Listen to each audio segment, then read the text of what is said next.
अस्सलाम वालेकुम। प्रोग्राम जायजा के साथ मैं हूं अरशद विर्क। अपने इस प्रोग्राम में हम देखेंगे आज की अहम खबरों पर और जानेंगे उनकी हकीकत क्या है और उनका क्या असर पड़ रहा है और उनकी सूरत हाल क्या है। सबसे पहले हम बात करते हैं आज की सबसे अहम खबर। 18वीं तरमीम केस का फैसला आ गया। मई के आखिर में शुरू होने वाला ये केस आज अपने इख्तिताम के करीब पहुंचा। सुप्रीम कोर्ट ने अपनी सिफारिशात के साथ ये केस एक बार फिर पार्लियामेंट में भेज दिया है और पार्लियामेंट से कहा है कि 175A इसकी जो शिक है उस पर दोबारा गौर किया जाए। जजों की तैनाती के हवाले से इस शिक को पार्लियामेंट में भेजने के साथ सुप्रीम कोर्ट ने कुछ सिफारिशात भी भेजी हैं। अब देखते हैं इसका रद्द-ए-अमल क्या होता है, इसके नतीजा क्या निकलता है। हमारे साथ स्टूडियो में आज मौजूद हैं राजा अब्दुर्रहमान एडवोकेट, ये साबिक डिप्टी अटॉर्नी जनरल हैं। राजा साहब अस्सलाम वालेकुम। वालेकुम अस्सलाम। राजा साहब, सुप्रीम कोर्ट ने 18वीं तरमीम केस का फैसला सुना दिया है। 17 रुकनी लार्जर बेंच ने मई के आखिर में शुरू होने वाले केस पर आज अबूरी हुक्म सुनाया है। कैसे देखेंगे इस सूरत हाल को? 18 सफ़ात पर मुश्तमिल ये जो फैसला है, बाकी इसकी समाअत जो है जनवरी के लास्ट वीक में होगी 2011 में। तो मुख्तलिफ पटिशन जो हैं 18वीं तरमीम को चैलेंज जो किया गया था उसमें बुनियादी जो अटैक था पटिशनर्स की तरफ से वो था कि the parliamentary form of government, democracy blended with Islam, provisions of fundamental rights, independence of judiciary and federalism.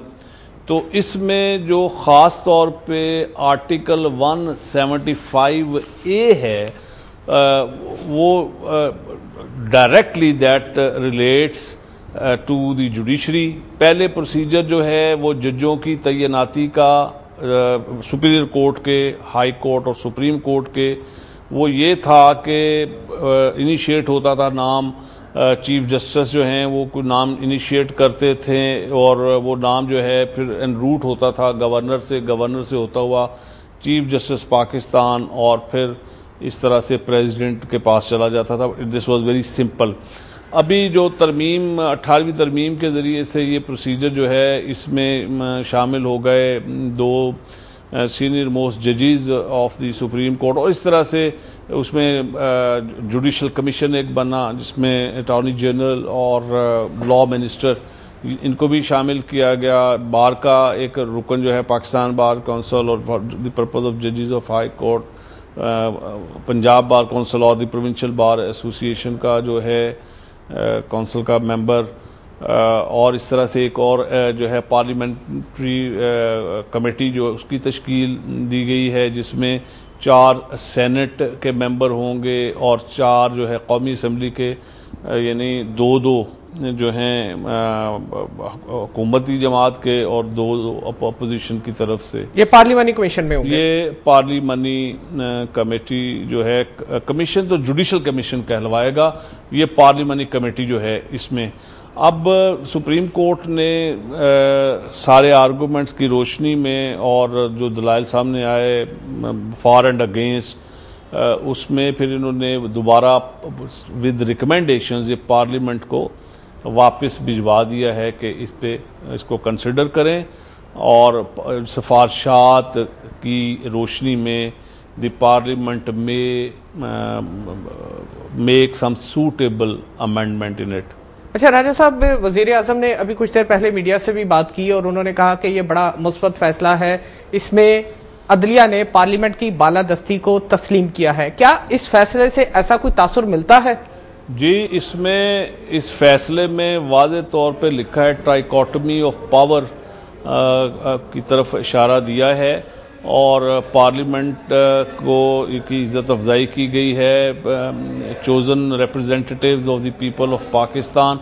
तो इससे वो जो तासर एक था कि अदारे आमने सामने आके खड़े हो गए हैं और टकराव होने को जा रहा है, उस तासर को इस जजमेंट ने ख़त्म कर दिया है। जब पार्लियामेंट की बात करते हैं आइन में, पार्लियामेंट से मुराद दोनों हाउस और प्रेसिडेंट जो है, president is also part of parliament.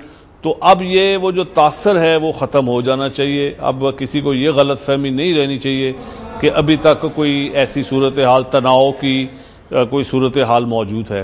राजा साहब, अदलिया ने अपनी सिफारिशात तो भेज दी हैं, लेकिन बाउंड नहीं किया गया पार्लियामेंट को, और अगर पार्लियामेंट इस पे रिव्यू नहीं करती तो क्या नतीजा निकलेगा? देखिए, आम तौर पे जो है desire of the supreme court और ये 17 रुकनी बेंच का फैसला है, तो वो जो रिकमेंडेशंस हैं, पहली बात तो ये है कि वो ऐसी हैं कि जिन पे गौर किया जा सकता है, जो कि बड़ी उसमें यानी ये रिकमेंड किया गया है कि सुप्रीम कोर्ट के 2 जजेस जो सीनियर मोस्ट हैं, उनकी बजाय 4 जजेस जो हैं उनमें जुडिशल कमीशन में उनको शामिल किया जाए। और इस तरह से जो है पार्लियामेंट्री कमेटी वो उसको ये इख्तियार था कि वो 2/3 मेजॉरिटी के साथ नो कह सकती थी, लेकिन अगर अब नो कहेगी तो उसको रीजंस बड़ी सॉलिड देनी पड़ेंगी और दोबारा से वो वापस आएगा जुडिशल कमीशन के पास। जुडिशल कमीशन जब वापस भेजेगा तो फिर जो है वो दैट विल बी फाइनल और सदर पाकिस्तान उसका नोटिफाई कर देंगे, ये रिकमेंड किया। लेकिन राजा साहब देखें, हमारे पास से माजी की ऐसी कई मिसालें मौजूद हैं कि सुप्रीम कोर्ट के बहुत से फैसलों पर अभी तक अमल दरामद नहीं हो सकता, जिनमें सबसे बड़ी मिसाल NRO है, और सदर पाकिस्तान के मुतालिक कुछ केसेस भी इसकी मिसालों का एक हिस्सा हैं। सवाल यह था कि अगर हुकूमत की तरफ से इन सिफारिशात पर अमल नहीं किया जाता, इनकेस पार्लियामेंट इसको रिव्यू नहीं करती, तो क्या होगा? देखें, पहली बात तो ये है कि ये पार्लियामेंट जो है मैटर पार्लियामेंट के सामने जाएगा, और ये पार्लियामेंट में और हुकूमत में फ़र्क है। तो अगर पार्लियामेंट जो है इसको अमेंड नहीं करती तो केस का कौन सा फाइनल फैसला हो गया, that is pending, last week of January भी आना ही है।